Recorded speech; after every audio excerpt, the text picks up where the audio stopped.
The stars above the outer Varith cluster had always been cold. Not just in temperature, but in feeling. They were old stars, tired stars, and for 40 years they had watched a war burn beneath them. A war that nobody was winning, and that everyone was slowly losing. Admiral Shenvar stood at the edge of the command deck on his flagship, the Kaeldar warship Thorn of the Deep, and stared at the latest battle report. His yellow eyes moved across the numbers slowly. He had read reports like this many times before, but this one was different. This one told him that the Kaeldar, his people, the greatest warriors in the known galaxy, had lost another 3 battalions in a single night. Not to a clever trap, not to a better weapon, just to numbers. Just to the Vreth coming and coming and coming, like water through a broken dam. The Vreth Dominion was not a civilization in the way most species understood that word. They were a hive, a mass, a living machine built for one thing: expansion. They ate planets the way fire eats wood, hungrily and without thinking. Their soldiers had no names, their commanders had no mercy, and their queen, buried somewhere deep in the core systems, simply kept producing more and more troops, sending them outward in endless waves. When you killed 10 Vreth, 20 more came. When you killed 1,000, 10,000 followed. For 40 years, the Galactic Conclave had been trying to stop them. 7 species had joined together: the reptilian Kaeldar, the tall and ancient Thalveen, the Morokai with their 4 arms, the Desh who breathed methane, the Sul who communicated only in color, the Biren who had given up their homeworld 6 years ago, and the Ashari whose math had built half the fleet. 7 species, hundreds of warships, billions of soldiers, and still, the Vreth kept coming. Shenvar pulled up the map on the central display. Red marked Vreth-controlled space. 6 years ago, the red had taken up 1/3 of the map. Now, it covered nearly half. Every month, another system fell. Every month, another refugee fleet arrived at whatever safe station was still left, full of creatures who had lost everything. He had not slept in 3 days. He was not sure it would help if he did. The meeting of the Conclave Council was held on Station Vigil 9, a massive structure built at the intersection of 3 safe trade routes. It was one of the few places in the galaxy that could still be called neutral ground. 7 species sat in 7 curved sections of a large circular room. The room smelled of several different atmospheres filtered through clever environmental systems. The lighting was adjusted so that every species could see clearly. It was, in every technical way, a perfect meeting room. But the meeting itself was not perfect at all. "We cannot continue on this path," said Elder Voss of the Thalveen, her long fingers folded together on the table in front of her. She was over 300 years old, and she had personally overseen 40 years of this war. Her voice was calm, but her eyes were not. "We have lost 6 systems in the last 4 months. The Biren have already lost their homeworld. The Morokai primary colony is now surrounded. I do not say these things to frighten you. I say them because we must face what is true." No one in the room argued with her. There was nothing to argue about. Shenvar spoke next. He was not a politician, and his words were not soft. "We need something different," he said. "We have tried everything we know. We have tried defensive lines, and the Vreth broke them. We have tried targeted strikes at the breeding colonies, and the Vreth simply built more. We have tried cutting their supply routes, and they adapted within a month." He paused and looked around the room. "We need a different kind of soldier. A different kind of war." The room went quiet. It was Delegate Heron of the Ashari who finally said what several of them had already been thinking. He pulled up a file on the shared display. A file that had been sitting, mostly untouched, in the Conclave's database for over a decade. "There is one species we have not approached," he said. "One that has not been part of this war." The image appeared on the display. A planet, 3rd from a yellow star, mostly blue and green. Modest size. No particularly impressive natural features. Its inhabitants were two-legged, warm-blooded, with soft skin and relatively short lifespans. They had only reached the stars 200 years ago, barely a moment in galactic terms. Most conclave species had dismissed them years ago as too primitive, too young, and too emotionally unstable to be useful in a serious conflict. The species was called human. Their planet was called Earth. "They have no hive mind," said Delegate Mura of the Sul, her skin flickering yellow for skepticism. "They operate as individuals. Their internal conflicts. They fight each other constantly. Their history is full of wars among themselves. How would they survive even one engagement with the Vreth?" "They have survived every engagement among themselves," said Heron quietly, "for thousands of years, and they are still here." The room went quiet again. Elder Voss reached into her robe and placed a small data chip on the table. "Before we vote," she said, "I want to share something. 80 years ago, my species had a brief and difficult encounter with a small human exploration vessel that wandered into a system we claimed. There was a misunderstanding. There was a confrontation." She paused. "Our ship was larger, better armed, and crewed by veteran soldiers. The human ship was crewed by 12 people, including their commander." Another pause. "We did not win that confrontation." She let that sit for a moment. "When our surviving crew were asked what happened, they all said the same thing. They said the humans did not respond to the situation the way any intelligent creature should. They said the humans seemed to become more focused, more dangerous, more determined as the situation got worse, not less. One of my crew wrote in her final report, 'Do not let them smell blood. You will not recognize what answers you.'" Nobody laughed. Nobody made a joke. The room was very still. The vote was taken. It was close. 4 in favor, 3 against, with significant concerns registered from all sides. But it passed. The conclave would send a distress beacon to Earth. They would ask the humans for help. They would offer resources, alliance, and territory in exchange for military support. Shenvar left the meeting and went directly to his ship. He stood again at the command deck, looking out at the stars, and thought about what they had just done. He had called for reinforcements. He had spent 40 years in this war, and he had finally admitted that his people alone could not finish it. 6 hours later, the response came back from Earth. It was not a diplomatic reply. It was not a request for more information, or a counterproposal, or a list of demands. It was a single, short transmission from something called the Unified Earth Command, and it said only this: "Acknowledged. Fleet 7 is already moving. General Vasquez will meet you at Station Vigil 9 in 4 days." Shenvar read the message twice. 4 days. Fleet 7 was already moving. They had not waited for permission. They had not asked for clarification. They had simply begun. He thought again about Elder Voss's words. "Do not let them smell blood. You will not recognize what answers you." He stared at the message for a long time. Then he went to get what sleep he could. Nobody on Station Vigil 9 was ready for what arrived. The human fleet came in fast, far faster than standard arrival protocol allowed. Conclave Docking Control had barely finished sending the welcome signal when the first ship cleared the jump point. Then another. Then 6 more. Then a dozen. They did not slow down gracefully the way Conclave ships did, dropping speed over the course of an hour in careful, measured steps. They braked hard and late, like creatures used to arriving in places where every second mattered.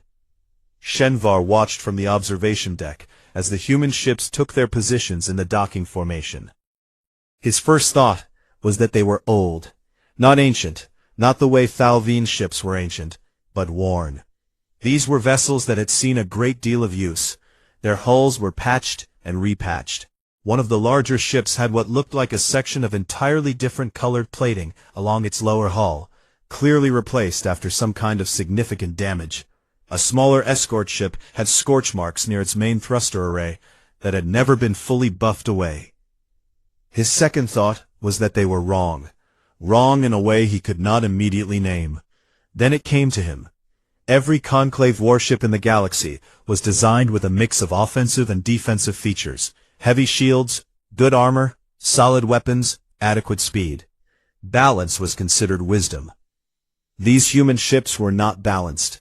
They were built almost entirely for offense.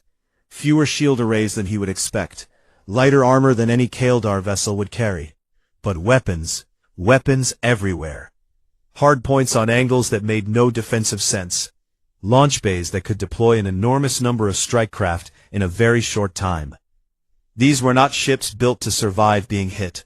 These were ships built to hit first, hit hard, and end the fight before the other side could hit back. Shenvar was not sure whether to be encouraged or disturbed.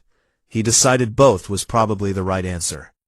General Mara Vasquez arrived at the station 3 hours after her fleet docked. She came with a small group, 4 other humans in military uniform, and one who appeared to be a communications officer. Shenvar had studied human physical characteristics in preparation for this meeting, but seeing one in person was different. They were smaller than he had expected. The general barely reached his shoulder, and Shenvar was not considered tall even among the Kaldar. She had dark hair cut close to her head, brown skin that showed a few old scars, and eyes that were the color of deep soil after rain. She walked without ceremony, looked around the docking bay with the focused attention of someone cataloging details, and extended one hand toward him. He shook it, remembering the gesture from his research. Her grip was firmer than he expected. "Admiral Shenvar," she said. Her voice was lower than he had imagined a human voice would be. Calm, not unfriendly, but not warm either. It was the voice of someone who had learned a long time ago to keep their tone level in rooms full of uncertainty. "General Vasquez," he replied. "Welcome. We are grateful." "Thank you," she said, cutting him off without rudeness, just efficiency. "I'd like to get to the briefing room as soon as possible. I have 3 questions, and then we can talk strategy." They walked to the main briefing room together. The full Conclave Council was not present. This was a military meeting, not a political one. Shenvar, his 2 senior officers, and the Morkai fleet commander Wrath were the Conclave side. Vasquez sat down, placed a thin portable unit on the table, and looked around at each of them in turn. Then she asked her 3 questions. "Where are the Vreth breeding colonies?" Shenvar pulled up the map. "There are 11 confirmed major breeding sites. 3 of them are in heavily fortified systems.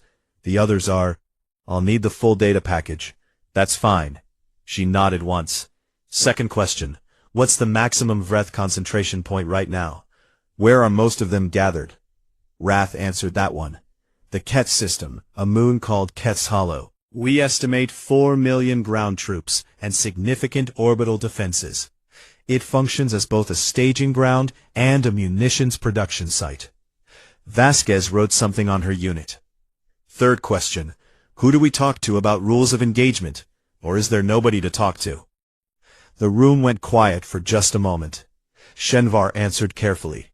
"The Vreth do not recognize any form of treaty or agreement. They have never taken prisoners. They do not distinguish between military and civilian targets. There are no rules, General." She nodded again, and he thought he saw something in her expression change. Not pleasure exactly, but something close to resolution. Like a door closing. "Good," she said, "simpler that way." A Kaldar officer named Dorath was assigned as the official liaison between the Conclave forces and the human fleet. He moved into the human flagship, a carrier called the Steadfast Wound, a name that Dorath thought was either very strange or deeply poetic, and after 2 days aboard, he had decided it was probably both. He sent daily reports back to Shenvar. The first few were straightforward. The humans were efficient, organized, and professional. Their equipment was well maintained, despite its worn appearance. Their training exercises were relentless. But by the 4th day, his reports began to change. "They laugh before battles," he wrote. Not in a disturbed way, in a way that seems to release tension. Their humor is often dark, jokes about death, about injury, about things going wrong. I have been told this is normal for them, and that it actually indicates good morale. I am not sure I understand this, but I am recording it. They name their weapons, read another report. Individual weapons. One soldier showed me her rifle, and told me its name. She said it was important. I asked why, and she seemed to have difficulty explaining. She said, because then it knows what it's for. I have been thinking about this for 2 days, and I am still not certain what to make of it. They keep photographs, he wrote later. Inside their armor, near their hearts. I asked one of them about it, a young man named Torres. He showed me the photo. It was his family. His parents, a sibling, 2 small children. He said, that's why I'm here. I did not know what to say to that. Among the Kaldar, we go to war because we are soldiers, and that is our function. We fight for the conclave, for civilization, for survival. We do not, I am having difficulty finding the right word, we do not fight for people in the specific sense that these humans seem to. It is different. I am not yet sure if it is stronger or simply different. His final report before the first operation was the shortest, and the one Shenvar read 3 times. I have been trying to find the right word for what I observe in them when they prepare for combat. I thought first it was bravery, but bravery is something you perform in spite of fear. I do not believe they have conquered their fear. I believe they have done something stranger. They have taken fear and changed what it does to them. In most species, fear slows. In humans, it appears to accelerate. They become sharper, not duller. More present, not less. They do not become calm. I have seen their hands shake. I have seen them breathe hard. I have seen them close their eyes for just a moment before an action. But then they move. They always move. Whatever fear does to the rest of us, in them it appears to be load-bearing. I do not have a better way to say this. I am watching something I do not yet have a word for. On the 5th day, Vasquez called the joint planning meeting. Shenvar expected her to present a support role for the human forces. Perhaps they would take a flank position, or secure a secondary objective, while the Kaldar handled the main advance. She slid a battle map across the table. The human forces were positioned in the center of the assault formation. Not the flank, the center. General, he said carefully, the center approach at Ket's Hollow means going directly through the primary orbital defense grid. The Vreth will focus everything there. Yes, she said. The casualties would be manageable. If we move fast enough, she said. And we will move fast enough. She looked at him with those sorrel dark eyes. Admiral, I did not come here to stand at the edge and watch. Tell me if you disagree with the plan, and we'll talk it through. But do not tell me it's dangerous. I know it's dangerous. That's not a reason. Shenvar looked at her for a long moment.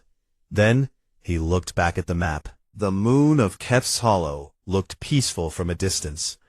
Pale gray, wrapped in thin brown clouds, orbiting a gas giant, so large it filled a quarter of the sky.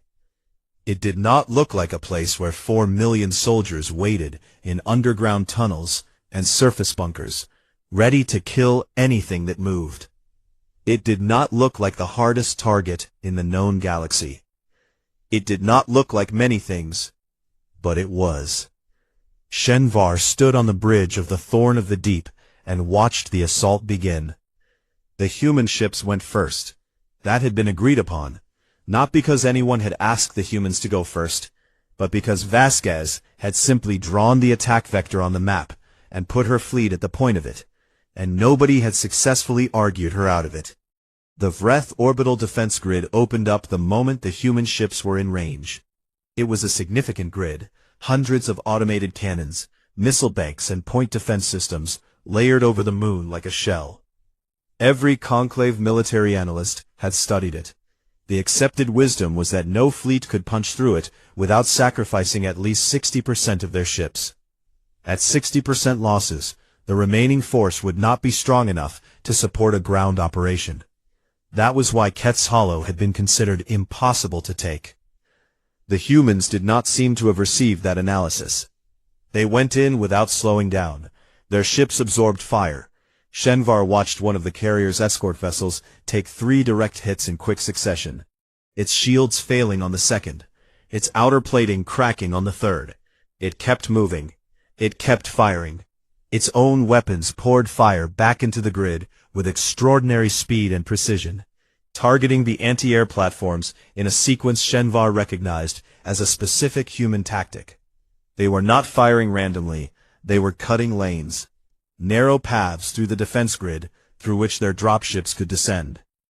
A burning human transport ship took a catastrophic hit to its port engines and began to fall out of formation. Shenvar's chest tightened. There were soldiers on that ship, hundreds of them, and the ship was going to. But it did not go down. Its remaining engines fired harder. It fell slightly behind the line, but continued moving forward, angling its burning side toward the incoming fire, using its own wreckage as a shield for the two dropships flying directly behind it.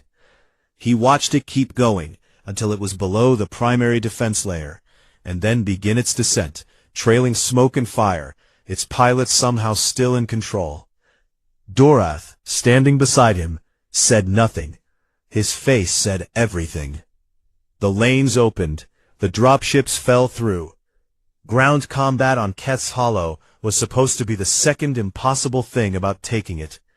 The Vreth had tunneled extensively beneath the surface, a network of passages that allowed them to move troops quickly from any point to any other, appearing and disappearing in ways that made traditional frontline combat meaningless. You could push them back in one area, and they would surface behind you. You could hold a position, and they would tunnel under it. The Kaeldar had tried this kind of fighting before. It was exhausting and slow and costly. The humans did not fight like the Kaeldar. They did not try to hold lines. Dorath followed the ground combat on the tactical display, watching the human companies move in ways that had no pattern he could predict. They spread out, then compressed, then split, then rejoined. They moved fast, often faster than the Vreth tunnels could redirect troops. When the Vreth surfaced in their rear, the humans turned and engaged without retreating. When they were surrounded, they did not stop. That was the thing that stayed with Dorath longest afterward. The surrounded companies. At approximately the 4th hour of the ground assault, a Vreth shock swarm of 10,000 units came up from 6 separate tunnel exits and surrounded a human company of 300 Marines. Dorath watched it happen on the display. He watched the circle close. 300 humans, 10,000 Vreth. He had seen the Kaeldar, his own people, the greatest warriors in the Conclave, broken by worse odds than this. He had seen what happened to surrounded soldiers. He began composing a casualty estimate in his head. Not dead. There was still signal. Just quiet. For 11 seconds, then Sergeant Okafor's voice came through, steady and almost amused. All right. They've got us surrounded. Poor bastards. And the 300 Marines attacked outward. Not retreating toward a gap. Not holding a perimeter. Outward, in all directions at once, splitting into small groups that each hit a different part of the encircling Vreth mass simultaneously, moving through the enemy formation rather than defending against it. They used the Vreth's own tunnels. They used the terrain. They used angles and timing and a ferocity that the Vreth, for all their numbers and their biological fearlessness, had simply never encountered before. Because the Vreth had never fought something that responded to being surrounded by deciding to be the thing doing the surrounding. It took 40 minutes. When it was over, the 300 were down to 219, but there were no Vreth left from that shock swarm.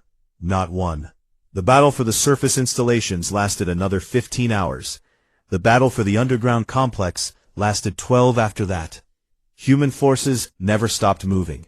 When one unit was too depleted to continue, another rotated through. When a tunnel collapsed on a squad and trapped them, the next squad went in after them, even before the dust settled. Dorath watched medical staff treat wounded soldiers, who then returned to combat before Dorath had fully processed that they had been wounded. He sent Shenvar a short message during the 15th hour. I do not think they know how to stop. Keth's Hollow fell in 31 hours.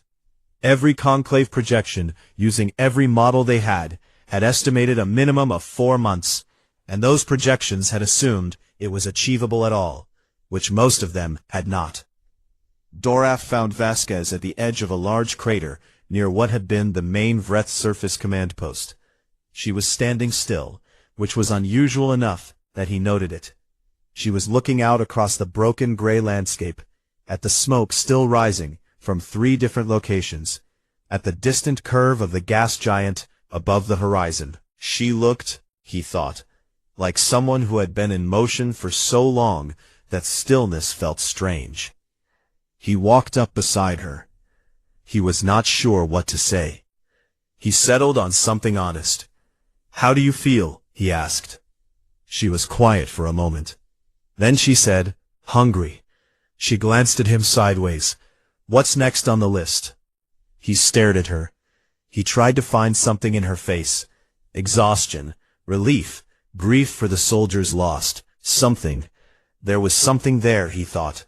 Something behind her eyes that was not nothing. But it was not what he expected, and it did not look anything like what he would have felt after 31 hours of that. He went back to his quarters on the steadfast wound, and wrote the longest report he had filed since arriving. He described the orbital approach, the burning transport that had not stopped, the surrounded company that had attacked outward, the medical staff returning soldiers to combat, all of it. Then he sat for a while before writing the final paragraph. "I came here believing that the humans might be useful," he wrote. "Useful the way a tool is useful, functional, reliable, good for a specific task. I was wrong about what kind of thing they are. A tool does not choose. A tool does not adapt. A tool does not turn to the thing that is trying to break it and decide to break back instead. I have spent 31 hours watching them fight, and I have come to believe that everything the Conclave thought it knew about the limits of what a soldier can be was based on never having seen one of these." He sent the report. Then he heard someone laughing in the corridor outside. Deep, tired laughter, the kind that comes after something hard is finally over. Human laughter. He sat with that sound for a long time. News of Keth's Hollow reached the rest of the galaxy in stages, and each stage produced a different reaction. The Conclave fleet commanders heard it first, in hard numbers. 31 hours, 1 fortified moon, 4 million Vreth troops neutralized, and the human casualties were significant, but the operation was considered, by any military metric, a complete success. The commanders were quiet for a long time when they received that report. Some of them pulled up their old projections and looked at the 4-month estimate again. A Morkai admiral named Serac crumpled her copy into a ball, which was the Morkai equivalent of a very long and profane statement of disbelief. The Conclave civilian councils heard it second. Their reaction was more complicated. Relief came first, because relief always comes first when something that was supposed to be impossible turns out to be possible. But relief was quickly followed by a different feeling, a colder feeling, the kind that comes when you realize you have invited something very powerful into your home, and you do not fully understand what it wants. The rest of the galaxy heard it third, in fragments and rumors, and what reached them was already becoming a story. Not just a military report, a story. The burning ship that would not fall, the 300 who attacked 10,000, the moon that was supposed to take 4 months and fell in a day and a half. Stories travel fast when they contain something people find both amazing and frightening. In the Conclave archives, an old historian named Fail of the Thalvine, 340 years old, which even for his long-lived species was quite old, pulled up a collection of records that had not been accessed in over a decade. He had compiled these records himself, many years ago, out of a private curiosity that nobody had shared at the time. They were accounts of human contact from across the galaxy. 43 separate species had some record of encountering humans. Most of the encounters were brief. Many of them had involved some degree of conflict. The pattern was always the same. Humans were encountered. Humans were assessed. Humans were considered manageable. Then, the assessment changed. Fail read through account after account. A Drawl survey team that had tried to claim a system where a small human colony had already established itself. The Drawl were larger, had better weapons, and outnumbered the humans 8-1. They left the system after 3 days, and the colony was still there. A Vethian traders guild that had attempted to manipulate the price of a human-produced resource by using their ships to blockade a transit point. The guild had extensive experience with this kind of economic pressure.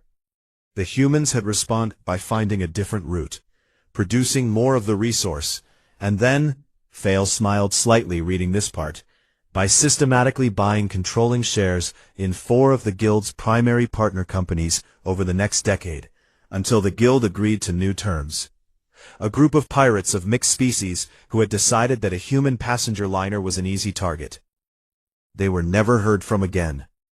He compiled his findings into a report titled, On the Domesticated Predator, Humanity and the Illusion of Civilization.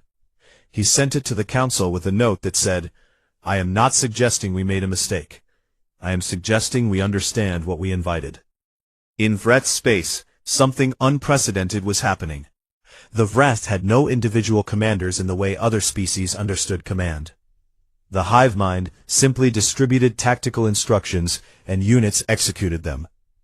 But the hive mind was an intelligence, a vast, ancient, distributed intelligence, and it processed information. It learned, it adapted. That was part of what made it so dangerous. It had been adapting and learning for longer than most conclave species had been flying between stars. After Keth's Hollow, the hive mind did something it had never in its recorded history been observed to do. It hesitated. Its tactical systems registered the new combatant class that had appeared in the war, the ones the hive mind's language centers had no existing word for, because its language had no category for something like this. It spent processing cycles generating a new classification. The translation, when conclave intelligence eventually decoded it from intercepted signals, came out roughly as creatures that do not acknowledge the signal to stop. Every species the Vreth had ever fought had a limit, a point of sufficient loss or sufficient threat at which they stopped pressing forward. The limit was different for each species. Some reached it sooner, some later, but it always existed. It was a law of things, like gravity. The hive mind had learned to find those limits and push past them. Find the breaking point, apply the right pressure, and the enemy stopped. The humans appeared to have a different relationship with that law. On the flagship's steadfast wound, Dorith spent several evenings walking the corridors and observing. He had been a soldier and a scholar in roughly equal measure his whole life, and both parts of him were fully engaged now in trying to understand what he was seeing. One evening, he passed an open bunk room and saw something that stopped him in the doorway. A young soldier, barely 22 years old by human counting, he knew from the roster, was sitting at a small desk with a piece of actual paper in front of her. She was writing by hand. Her face was wet. She was crying, with the specific quiet of someone who had learned how to cry without making noise, because there were other people sleeping nearby. He recognized the behavior. She was writing letters to the families of the people she had lost. He had read enough about human customs to know this was something they did. He started to move on, to give her privacy. Then she finished. She folded the letters carefully. She wiped her face with the back of her hand. She stood up, took 3 slow breaths, put on her armor, and walked out of the room toward the briefing bay where the next mission was being planned. Dorith stood in the empty doorway for a long time afterward. He had seen grief stop soldiers before. He had seen it take people out of the fight for hours, for days, sometimes permanently. Grief was a wound, and wounds needed time. That was true for every species he had encountered. It was one of the constants of intelligent life.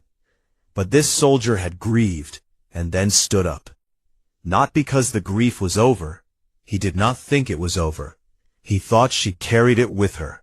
He thought it was inside the armor, along with the photograph. He went to his quarters, and wrote in his report, "Among the Kaeldar, grief stops us. It is a heavy thing, and it sits on us until it lightens on its own. In humans, something else happens. They carry the grief with them into the next thing. It does not appear to make them weaker. I am beginning to think it makes them something else entirely. something I do not have a word for yet." Meanwhile, back on Station Vigil 9, the Conclave Council held a session that was not on any official schedule. There was only one question on the agenda. Should the Council ask the humans to halt their offensive once the Vreth were driven back to their core systems? The reasoning behind the question was not complicated. The war was turning. Since Ket's Hollow, 3 more strategic Vreth positions had fallen. The human fleet was moving consistently forward, and the Conclave forces fighting alongside them were performing better than they had in years. Partly because of tactical coordination, and partly because watching the humans fight appeared to do something to the other species' sense of what was possible. Something that might be described as a reminder. But the question was, once the Vreth were pushed back far enough to no longer be an existential threat, would the humans stop? Would they want to keep going? Did anyone have the ability to make them stop, if they chose not to? The vote was called. 4 in favor of requesting a halt, 3 against. But one of the 4 then abstained, citing insufficient information, and the vote tied. The deciding vote belonged to Shenvar. Before he cast it, he requested a private meeting with Vasquez. They met in a small room off the main corridor of the station. She stood. He sat. Neither of them said anything for a moment. "You want to know if we'll stop when the threat is gone?" "Yes," he said. She was quiet for a long time. Long enough that he thought she might not answer. Then she said, "We'll stop when you ask us to. We're not them." A pause. "But you should know something, Admiral. Your people called us and we came. That means something to us. We protect what's ours now. Your people are ours now. That doesn't have an off switch." He looked at her for a long time. He thought about the burning ship that would not fall. He thought about the soldier with the letters and the armor. He went back to the council and cast his vote. Vreth Prime was the oldest place in the Dominion. Most species did not know this because the Vreth did not have history the way other species did. No written records, no monuments, no stories passed down through generations. But the planet itself held its age, in its rocks and in the deep tunnels that ran beneath its surface, like the roots of something impossibly old. The Queen had lived there for longer than any conclave species had been flying ships. She had watched empires form and collapse at the edges of her territory. She had absorbed 12 other species into her dominion, and she had outlasted every threat that had come against her. She had never, in all of that time, been afraid. The assault fleet entered the Vreth Prime system in 2 waves. The conclave forces, Kaeldar, Morokai, Thalvine, and the others, formed the outer ring, taking on the Vreth defensive positions that surrounded the planet in layer after layer. The human fleet took the inside line, driving directly toward the planet itself, absorbing everything the Dominion had left, and continuing forward.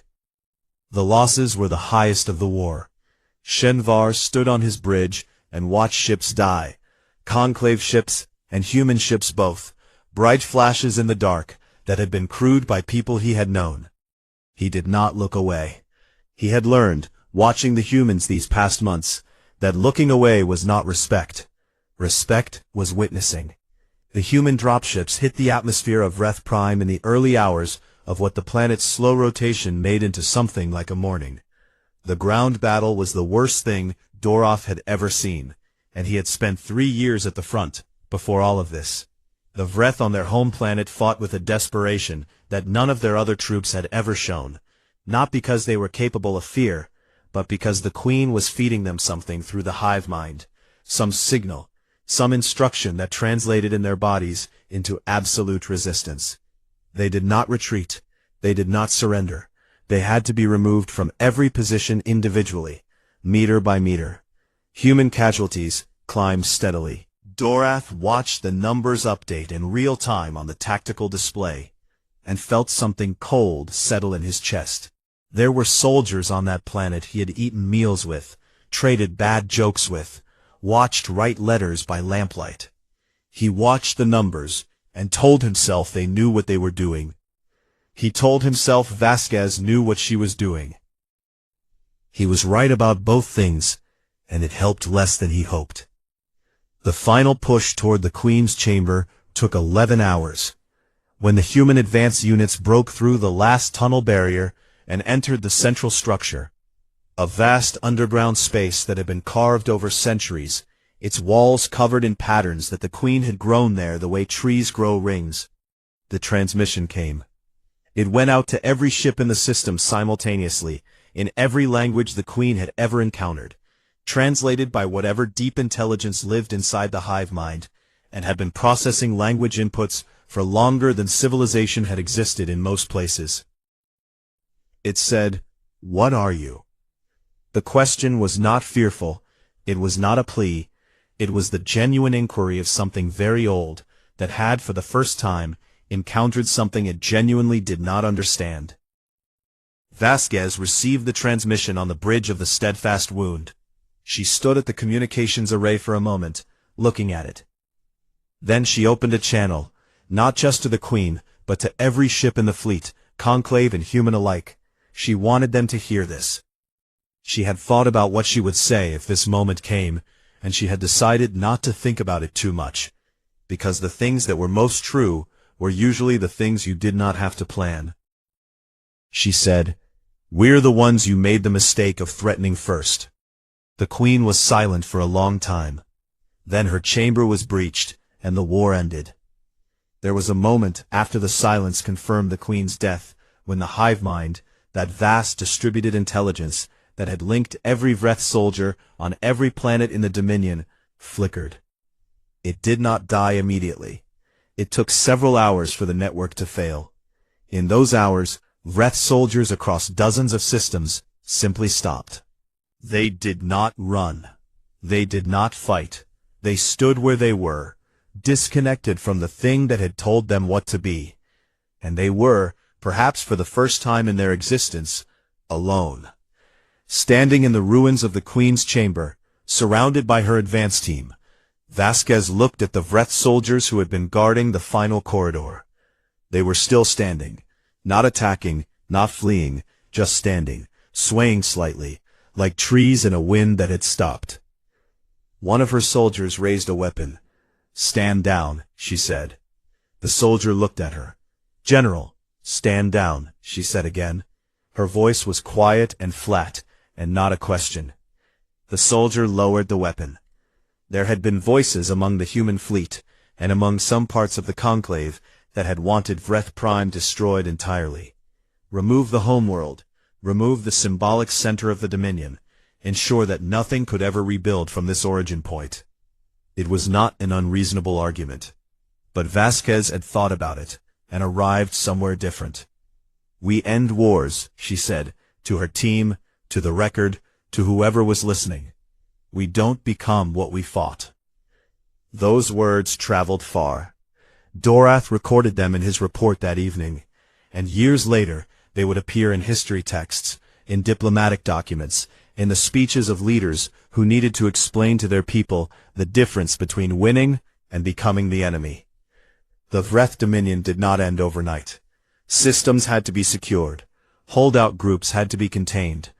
The political work of dealing with what to do with the surviving Vreth population, disconnected from their Queen, no longer a conquering force, but also no longer capable of functioning as a society, would take years, and it was hard, grinding, complicated work. There were arguments and failures, and things that went wrong in the rebuilding. But the war itself was over. 1 year later, Dorath published his definitive academic work on humanity. It was the most read document in the conclave that year, and for several years after. It was not long. He had resisted the temptation to make it longer than it needed to be. The conclusion read, "We searched for monsters in the dark, and found only enemies. We called for help, and found something far older, far stranger, and far more dangerous than anything the Vreth ever were. A predator that had learned mercy. Not because it was weak, because it was strong enough to choose. I have spent 2 years among them, watching them fight, watching them grieve, watching them laugh at terrible things, and carry their dead with them into the next battle. I have come to believe that the most important thing to understand about humans is not their strength, or their endurance, or their adaptability, though all of those things are real and remarkable. The most important thing is that they made a choice, somewhere in their long and violent history, to use all of those things in the service of something other than conquest. They are the most dangerous species I have ever encountered, and the only reason the rest of us are safe is that they decided we were worth protecting. I do not think we should ever let ourselves forget how thin that line is, nor should we forget, even for a moment, how lucky we are to be standing on the right side of it. Vasquez retired to Earth 8 months after the war ended. She planted things in a garden. She learned to sleep again, which took longer than she expected. She did not talk much about the war, except occasionally with the people who had been in it, and even then, not much. 2 years after the armistice, a young Kaldar diplomat came to visit her. She was Dorath's daughter. She had her father's eyes, calm and careful, always looking for the detail that other people missed. She had traveled a long way to deliver a formal document from the Conclave Council. Vasquez read it sitting in the garden. She took her time. The document was an official invitation for humanity to join the Galactic Conclave as a full member, not an allied species, not a contract